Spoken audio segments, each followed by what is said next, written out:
किया है, चाहे वो आंगनबाड़ी की स्कीम हो, आंगनबाड़ी की कार्यकर्तियां, हर काम में उनको आप लगा देते हैं, लेकिन आप उनको पैसा देने के नाम पर आपको हंसी आएगी, हंसी आएगी, हंसी आएगी। आंगनबाड़ी की योजना गांव में ही चलती है, गांव में ही चलती है, हंसी। ग्रामीण विकास जैसे महत्वपूर्ण मंत्रालय के विषय पर मुझे अपनी बात कहने का मौका दिया। मान्यवर, मैं अदम गोंडवी जी की चंद लाइनों से अपनी बात शुरू करना चाहता हूं कि तुम्हारी फाइलों में गांव का मौसम गुलाबी है, तुम्हारी फाइलों में गांव का मौसम गुलाबी है, मगर ये आंकड़े झूठे हैं, ये दावा किताबी है। सर, भारत की सरकार ने जब विकसित भारत की कल्पना की है तो उस कल्पना के तहत गांव को कहां रखा है, आपके माध्यम से ये देश को मालूम होना चाहिए। हमारे टोटल बजट का भारत सरकार ने जो पूरा बजट 2026 और 27 के लिए प्रस्तुत किया मान्यवर, उसका मात्र 3.6% बजट ग्रामीण विकास के लिए रखा है। यह स्पष्ट करता है सरकार की मंशा को, यह बताता है कि ग्रामीण विकास के लिए आपकी सोच क्या है, ग्रामीण व्यवस्था को आप कैसे संचालित करना चाहते हैं, कितना विकास वहां पर करना चाहते हैं। मान्यवर, बहुत सारी योजनाएं गांव के विकास के लिए चलाने का दावा सरकार की ओर से किया जाता है। उसमें से एक प्रमुख योजना है जिसका ढिंढोरा भारत की सरकार बार बार पीटती है, जल जीवन मिशन, जल जीवन मिशन, हर घर जल की योजना, हर घर जल की योजना। वो जल जीवन मिशन क्या है मान्यवर, जिसके ऊपर आप लाखों करोड़ रुपए अब तक खर्च कर चुके हैं। गांव गांव में पाइप से पानी पहुंचाने के नाम पे लोगों से आप पैसा लेंगे, वहां की जनता को मीटर लगा के पैसे की वसूली करेंगे, जो व्यवस्था पहले नहीं थी। उसके बाद आपने गांव गांव में सड़कों की खुदाई कर दी। जो ग्रामीण व्यवस्था के अंदर जिला पंचायत से सड़क बनी थी, ग्राम सभा से सड़क बनी थी, जो गांव के विकास के लिए पैसा लगा था, उसको जल जीवन मिशन के तहत सड़कें खोद के, गांव के रास्ते खोद के उसको बर्बाद करने का काम किया गया। तो जल जीवन मिशन जन जीवन को अस्त व्यस्त कर रहा है।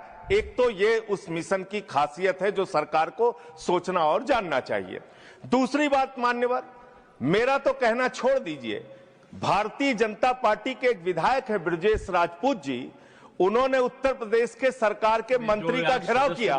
मान्यवर, अरे मान्यवर, देश का सबसे बड़ा राज्य है, उसी राज्य से आप भी आते हैं, हम भी आते हैं, उसी राज्य से आप भी आते हैं, हम भी आते हैं। तो अगर एक भ्रष्टाचार के मामले में कोई जानकारी आपके माध्यम से मैं दे रहा हूं तो जानना चाहिए मान्यवर आपको। मान्यवर, रूरल डेवलपमेंट के नाम पे इस जल जीवन मिशन में गांव गांव में टंकियां बनाई गई। उन पानी की टंकियों की हालत जाकर देखिए। वो पानी की टंकियां उद्घाटन से पहले उजड़ जाती हैं, उद्घाटन से पहले उखड़ जाती हैं, टूट जाती हैं, गिर जाती हैं। 5-5, 10-10 करोड़ की टंकियां, पाइपलाइन जो है वो टूट जाती है।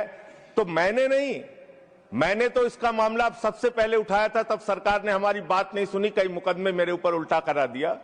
लेकिन इनके एक विधायक ने मान्यवर अपने ही मंत्री का घेराव कर लिया ब्रजेश राजपूत जी ने, और कहा और बीजेपी के विधायक ने कहा कि इस योजना में जबरदस्त भ्रष्टाचार है। इसलिए ये योजना भ्रष्टाचार की भेंट चढ़ चुकी है।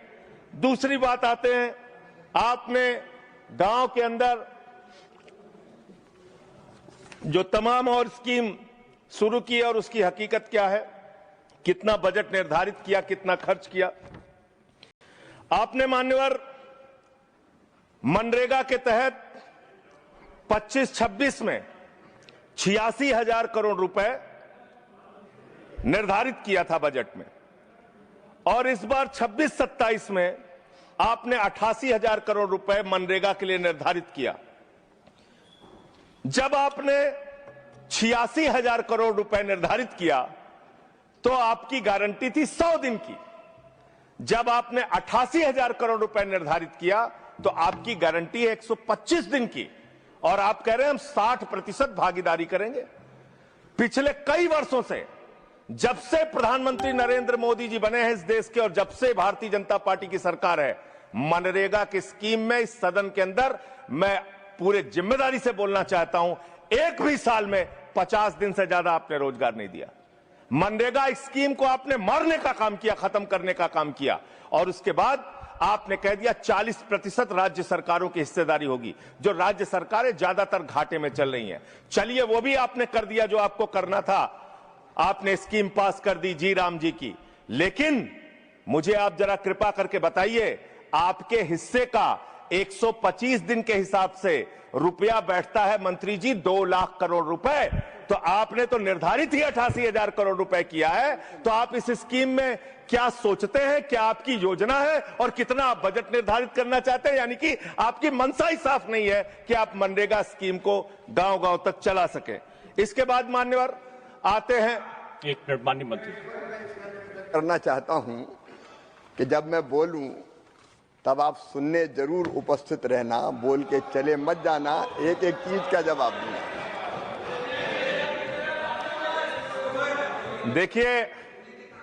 देखिए मान्यवर, देश का प्रधानमंत्री गैस के संकट के इस समय में किस गुफा में छुपा हुआ है, पहले उसको निकाल के लाइए।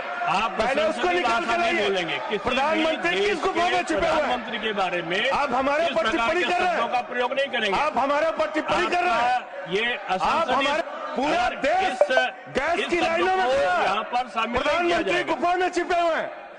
प्रधानमंत्री को निकाल के लाइए, प्रधानमंत्री को निकाल के लाइए। मुद्दों पे बात नहीं करेंगे। इस्तेमाल किया है, ये शब्द ठीक नहीं है। अरे मान्यवर, आप मेरा समय जा रहा है। मान्यवर महोदय, मान्यवर मेरा समय जा रहा है, कृपा करके समय। जी राम जी पर रात को 1:30 बजे तक मैंने चर्चा सुनी, और जब उत्तर देने की बारी आई तो विपक्ष भाग गया था। इसलिए मैं निवेदन कर रहा हूं कि रहना जरूर, एक एक चीज का जवाब दूंगा, एक एक चीज का। दूसरी चीजें उसमें शामिल नहीं करेंगे जी। मान्यवर, बात करते हैं ग्रामीण विकास की आप बात कर रहे हैं। उज्ज्वला स्कीम के तहत 8 से 10 करोड़ सिलेंडर गांव में आपने बांटे हैं, और 10 से 11 करोड़ सिलेंडर के कनेक्शन लोगों ने अपने आप से लिए हैं। 21 करोड़ सिलेंडर के कनेक्शन गांवों में हैं। मैं आपके माध्यम से इस सरकार से पूछना चाहता हूं, मध्य एशिया के अंदर जो युद्ध चल रहा है इजराइल और अमेरिका और ईरान के बीच में, आप क्यों इजराइल के खड़े हो गए, जिसके कारण से हिंदुस्तान को आज गैस का संकट भुगतना पड़ रहा है? पूरा देश लाइन में खड़ा है, गांव लाइन में खड़ा है, शहर लाइन में खड़ा है, एक एक इलाका लाइन में खड़ा है, होटल बंद हो रहे हैं मान्यवर। मोरवी के अंदर गुजरात में टाइल्स की फैक्ट्रियां बंद हो रही है मान्यवर। आपने क्या हालत की है? आप राज्यों के साथ न्याय नहीं करते, आप ग्रामीण व्यवस्था के साथ न्याय नहीं करते। आपने बनारस के अंदर 4200 एकड़ जमीन वहां के किसानों की जबरन कब्जा की। 2013 का जो अधिकरण का नियम है, वो नियम आपने लागू नहीं किया। वहां लाठियों से किसानों को पीट के प्रधानमंत्री के संसदीय क्षेत्र में जमीनें कब्जा करने का काम आपने किया। जो पंजाब पूरे देश का पीडीएस सिस्टम चलाता है, 50% भागीदारी पंजाब के किसानों की होती है। आपने पंजाब के रूरल डेवलपमेंट का 8,000 करोड़ रुपए मार के बैठे हुए हैं। आप बताइए क्यों आपने पंजाब का हिस्सा नहीं दिया? क्यों आप वहां के साथ सौतेला व्यवहार कर रहे हैं? बताइए इस देश को और पंजाब के लोगों को। वहां पर बाढ़ आई, आप भी गए थे मंत्री जी वहां पे दुख जताने के लिए। आपने वहां की भयावह परिस्थितियों को देखा था। बावजूद इसके 1600 करोड़ रुपए की मदद आपने घोषित की थी। 16 पैसे आपने पंजाब को नहीं दिए। 16 पैसे। यह आपकी दुर्भावनापूर्ण नीति है जो राज्यों को भुगतनी पड़ रही है, जो देश को भुगतनी पड़ रही है। और ग्रामीण विकास के नाम पर आपने इस देश के गांव में रहने वाली जनता को लगातार देने का काम किया है, लगातार काम किया है। चाहे वो आंगनबाड़ी की स्कीम हो, आंगनबाड़ी की कार्यकर्तियां, हर काम में उनको आप लगा देते हैं, लेकिन आप उनको पैसा देने के नाम पर आपको हंसी आएगी, हंसी आएगी, हंसी आएगी। आंगनबाड़ी की योजना गांव में ही चलती है, गांव में ही चलती है, हंसी आएगी आपको। मान्यवर, मैं अंत में एक ही बात कहना चाहता हूं। मंत्री जी ने कहा भागिएगा नहीं, मैं बिल्कुल बैठ के आपकी एक एक बात को सुनूंगा। मंत्री जी, ध्यान से सुनूंगा। जितनी बात मैंने कही है उसका पूरा जवाब दीजिएगा, और अगर आप जवाब नहीं दे पाएंगे तो मुझे भी उस वक्त बोलने का अवसर दीजिएगा।